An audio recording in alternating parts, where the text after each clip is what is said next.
Selamlar millet. Celebra'nın 5. devloguna hepiniz hoş geldiniz. Hemen hızlıca ayarlara geçiyorum. Kontrolleri açtık fakat kontroller daha tamamlanmadı. Oyuna bastığımızda buradaki boş kayıt düzenlendi. Artık doğru düzgün yazıyor. Burayı birazcık düzenledik. Hikaye özetini işte bu başlangıç özelliklerini biraz düzenledik. Onun dışında Steam sayfasını artık yavaştan açmaya başlıyoruz ve bu video ile birlikte İngilizce dublajı da eklemeye çalışacağım bütün videolarıma. Çünkü artık globale çıktık. Hemen buradaki kontrol rehberi, hareket kontrolleri vesaire. Burası tamamen değişecek bu arada. Şu anda sadece temelini attık buraya. Buradaki çarpıya basarak veya ESC'ye basarak çıkabiliyoruz. Arka plan eklendi. Yerin altı artık gözükmüyor. Uçmuyoruz. Eşyalar toplandığında buradaki yerde çıkıyor artık. Ön planda çıkmıyor. I'ya envantere bastık. Artık buradaki taş fazlalık 20 taşla yapılıyor. Onun dışında açıklama kısmı eklendi. Yemiş yediğimizde açlık, susuzluk barları ve yanlarında stickerları var artık. Artık gizli bölge değil sonuçta. Evin kapısı gözüktüğü için direkt evin içine bu şekilde girebiliyoruz. Tabii evin içine girdiğimizde yine izinsiz giriş yaptın, devam ediyor musun diye soruyor. Hızlıca anlatmak istiyorum. Sonrasında uzun uzadıya neler olduğunu anlatırım bu 2 hafta içerisinde. Yeni bir yer yaptık. Kamp çadır vesaire içeriye girebiliyoruz. Şu anda bayağı tırt fakat düzenlenecek. Burada başka bir şey yok. Birazcık taş kazıp kılıç yapalım. Burada da bir şey yok herhalde.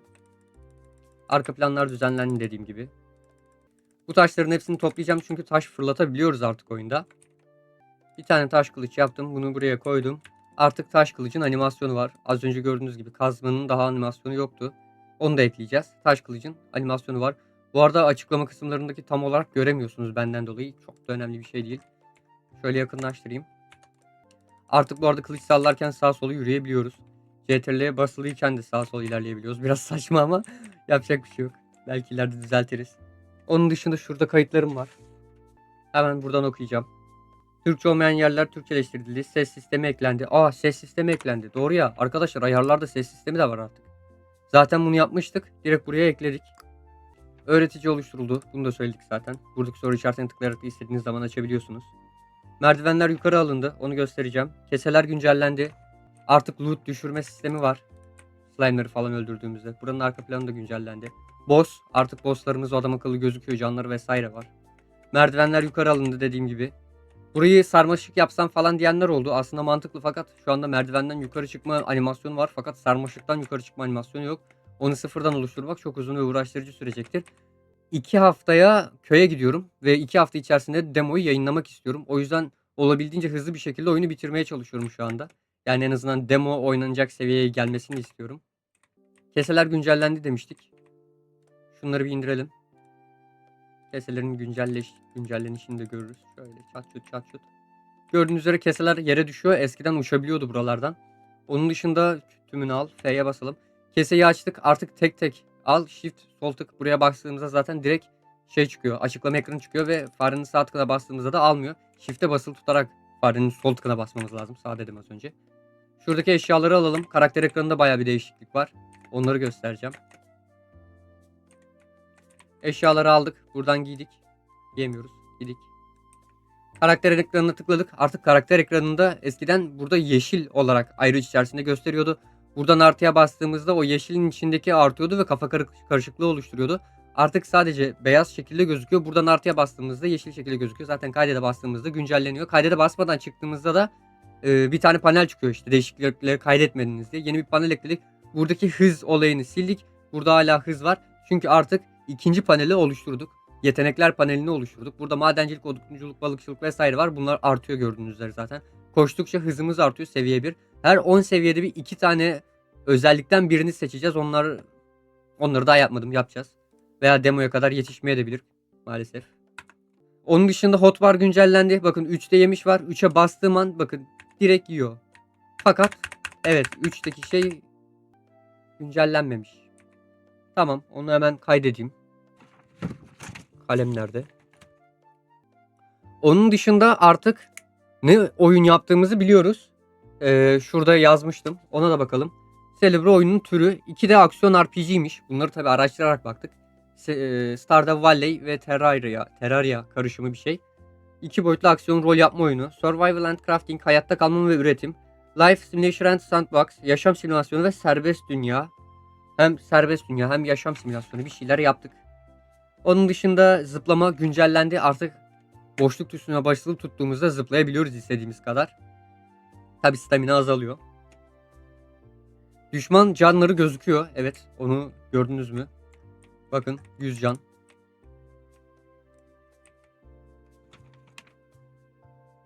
Bosslar güncellendi. Yeni düşman oluşturuldu. Yeni düşmanı göstereceğiz. 3. kat oluşturuldu. Onları da göstereceğiz. Karakter ekranı güncellendi. Bunu bahsetmiştik zaten.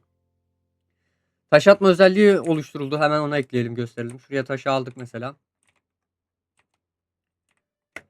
Taşı fırlatamıyoruz çok yakındalarsa. Bakın bu şekilde taşı fırlatabiliyoruz. Yeni düşmanın 3. katı gösterelim. Nasıl göstereceğiz? 3. kata gitmemiz için level atlamamız gerekiyor maalesef. Çünkü bu şekilde 3. kata gidemeyiz. O yüzden birazcık level atlayacağım ben. Zaten hızlı hızlı atlarız.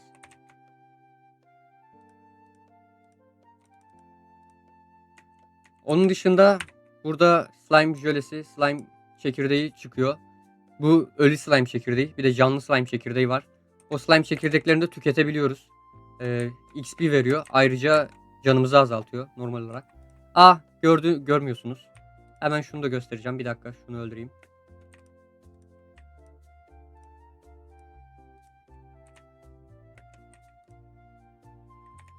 Kellemi hemen aşağıya alıyorum. Bakın dağıtılmamış puanlar var diye uyarı veriyor. Onu da ekledik. C'ye bas diyor işte. C'ye basıyoruz. Dağıtılmamış puanlar var. Bakın burada ayrı içerisinde gözüküyor. Kaydede basmadan SC'ye bastım. Yaptığınız değişiklikler kaydetmeniz, çıkmak istiyor musunuz var. Kaydet ve çıka bastığımızda da çıkıyoruz. Orada bir iki tane saldırı oldu. Bu arada onu da gördüm. Buranın arka planı güncellenecek bu arada. Tamamen deneme amaçla yaptık. Amaçla. Hızlıca buralardan geçelim. Buralarda bakın hatalar var arka plandan dolayı. Oraları düzenleyeceğiz. Tamamen bu arka plan değişecek yani. 3. katın arka planı da değişecek bu arada. Sadece 1. katın arka planı bence tamamlandı. Çok piksel piksel duruyor arka plan bu arada oyuna kıyasla. Şuralardan atlayalım.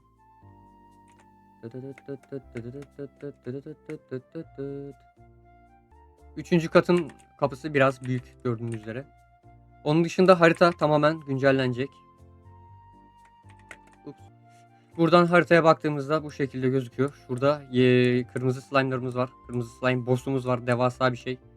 3. kattan sonrası yok. Daha oluşturulacak. Oluşturulmadı. Fakat malzemeleri hazır. 3. kattaki, 4. kattaki hatta. Oo. Amel defterimiz kapanıyor da az kalsın. Kılıcımı sallarım. Onun dışında craft sistemi oluşturulacak. Balıkçılık yok. Balıkçılık demoya kadar hazır olmaz diye düşünüyorum. 2 haftada yapamayız diye düşünüyorum. Level atladığımızda canımız artıyor. Birazcık daha can basacağım.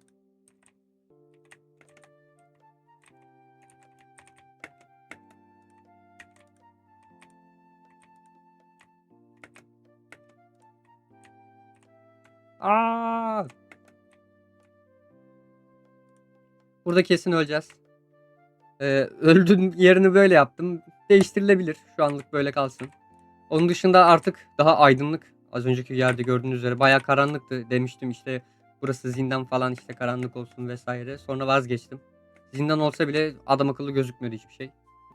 Kırmızı slime'ları bir göstereyim size. Sonrasında diğer güncellemeler geliriz. Daha güncellemelerin yarısına bile gelmedik bu arada. Hemen hızlıca bir kırmızı slime'ların bölgesine gidelim. Bir kez daha öleceğiz galiba ya. Of, son anda level atladık ve hata verdi. Gördüğünüz üzere canımız yine azalıyor. Oy oy. Şuradan canımızı arttırsak. 58. Vay kardeş.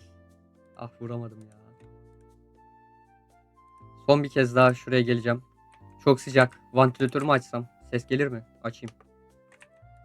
Ya da bunu kapatayım, öbürünü mü açayım? 2 tane vantilatör var burada. Öldüğümüzde bu arada açlık susuzluk barlarımız sıfırlanmıyor. Onu fark ettim. Acaba bu şekilde bıraksak mı?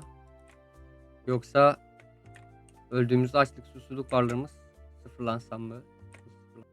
Biz giderken bir sonraki devlogda neler yapacağız onu söyleyeyim. 4. katı bitiremeyebiliriz. Çünkü 2 haftamız var. Dediğim gibi ilk NPC'yi oluşturacağız. Craft sistemini yapmak istiyorum. Şu anda craft malzemeleri vesaire var. Onları oyuna entegre etmek kaldı. Dün onlarla zaten uğraştım. Onun dışında ticaret sistemini tabii ki kesinlikle oluşturmamız lazım. Çünkü bakın 2 tane gelmiş. Çünkü malzemeleri lootlasak bile herhangi bir şekilde şey yapamıyoruz. Ne denir ona? Satış yapamıyoruz. Veya işte iksir vesaire yapamıyoruz. Onları yapacağız. Bakın 3'e bastım. Canımız azalıyor ve şeyimiz artıyor. Buradaki ne deniyor? XP manamız. Öleceğiz. Evet. Gördüğünüz üzere bu slime'lar bizi gördüğünde saldırmıyor. Fakat biz saldırırsak bize doğru gelmeye başlıyorlar. Ve içlerine girdiğimizde artık zıplayamıyoruz. Bayağı sinir bozucu bir şeyler yani. Tamamdır, burayı da gösterdiğime göre devam edebiliriz. Loot sistemini söyledim. Para birimi eklendi fakat onu oluşturmadık. Kılıç yemiş eşyalara özellikler verildi. Açlık susuzluk sisteminden bahsettim. Arka plandan bahsettim. Karakter seçme ekranı ve hotbar ekranı güncellendi. Bunlardan bahsettim. Eşya bilgi paneli eklendi. Ayarlar güncellendi. Ölüm ekranı güncellendi. Zemin tamamlandı. Ana sahne güncellendi. Toplanılan eşya bildirim paneli güncellendi. İlk kılıç sallama animasyonu ekledik. Ve son olarak da harita güncellenmiş. Özetle her şeyi anlattım. Yani video aslında burada bitti. Ki zaten 10 dakika vesaire olmuş. Şimdi bu 2 hafta içerisinde ne yaptık? Onlardan bahsedeceğim. Abime ve erkek kardeşime oyunu ilk defa oynattırdım. Erkek kardeşim 30 civarı bir hata buldu, bug buldu. Onları düzelttik ve hala hata var. Yani 2 kişi oynattırmış olmama rağmen hataları bulamıyorum. O yüzden çok hızlı bir şekilde demoyu yayınlamak istiyorum ki siz de hata bulun. O hataları da düzeltelim. Onun dışında abime oynattırdım. Abim genel olarak arka plana falan biraz takıldı dedi. Arka planı düzenle vesaire ve Erzurum'dan daha iyi olmuş dedi. Bu açıkçası fazlasıyla önemli bir bilgiydi benim için. Bu arada Erzurumluyum, onu da söyleyeyim yani. Erzurum'a karşı bir şeyim yok. Fakat Erzurum oyununun kötü olduğunu gidip oynayıp öğrenebilirsiniz. Yani şu anda özetle elimizde Erzurum'dan daha iyi bir oyun var. Şaka bir yana demoyu çok hızlı bir şekilde yayınlamak istiyorum. Bir hata verdi gibi hissettim ama neyse. Steam sayfasının açıldığından bahsetmiştim. Daha doğrusu açılmadı. Açılacak bir hafta içerisinde. Steam sayfası açıldığı anda demoyu yayınlamak istiyorum. Onun dışında bu videoya İngilizce dil dublaj eklemek istiyorum. Bunu tabii ki de ekleyecek param yok. O yüzden beleşe bir şekilde ya kendim yapmaya çalışacağım. Beceremezsem de beleşe yapay zekaya yaptırırım. Yani gerçekten kötü olacak. Fakat yapacak bir şey yok. Yani sadece Türkçe olarak çekmek artık doğru olmaz. Çünkü Steam sayfasını da açtık. Harita güncellenecek. Şu sağ üst köşedeki haritaya beyaz çerçeve yapsan çok güzel olurdu diyen bir arkadaşımız vardı. Beyaz çerçeve eklenecek şu haritaya. Onun dışında bütün harita bulutla kaplı olacak. Çünkü gördüğünüz üzere yani çok rezil gözüküyor şu anda. Bütün her yeri bulutlarla kaplayacağız. Sadece dolaştığımız yerlerdeki bulutlar açılacak. Arka planda bu şekilde oldu. Yani bayağı güzel bir arka plan bence. 2 gün sürdü şu arka planı bulmak ve bu oyuna eklemek. Deneme yanılma yöntemiyle buluyoruz. Şimdi olsa yarım saatte hallederim. Onun dışında ilk gizli kat boss'umuzu oluşturduk. Onu oyuna ekleyeceğiz. Demoda ne olacak? Bir tane gizli bölge oluşturmak istiyorum. Malzemelerin neredeyse tamamı hazır. Onu oluşturabiliriz. İlk NPC'yi oluşturup ticaret sistemini oluşturacağız. Onun dışında herhangi bir şey eklemeyeceğiz. Belki kazma animasyonu yapabiliriz. Balta animasyonu yapabiliriz. Çapa çalışmıyor. Tırpan çalışmıyor. Sulama çalışmıyor. Kürek çalışmıyor. Olta çalışmıyor. Bunların hepsini oluşturmamız lazım. Fakat demoya yetişmeyebilir. Tabi demo güncellenecek. Ama dediğim gibi işte köye gitmeden önce hemen demoyu yayınlamak istiyorum. Onun dışında ücretsiz bir şekilde yardım etmek isteyenler abone olup like atıp yorum yazabilir. Etrafta paylaşabilirler. %100 Türk oyunu diye pazarlayıp insanları çekebilirsiniz. Onun dışında ekleyebileceğim bir şey yok. Zaten 2 haftadır çok fazla bir şey yapamayız. Galiba bu videodan bu kadar. Zaten çok uzun süre sürdü. Bunu dublajlamak zor olacak diyeceğim. Başka bir şey yok. Takipte kalın. Devasa bir platform hayatta kalma oyunu geliyor. Stardew Valley'i ve Terraria'yı seviyorsan bu oyunu da seveceksin diye düşünüyorum. Görüşmek üzere.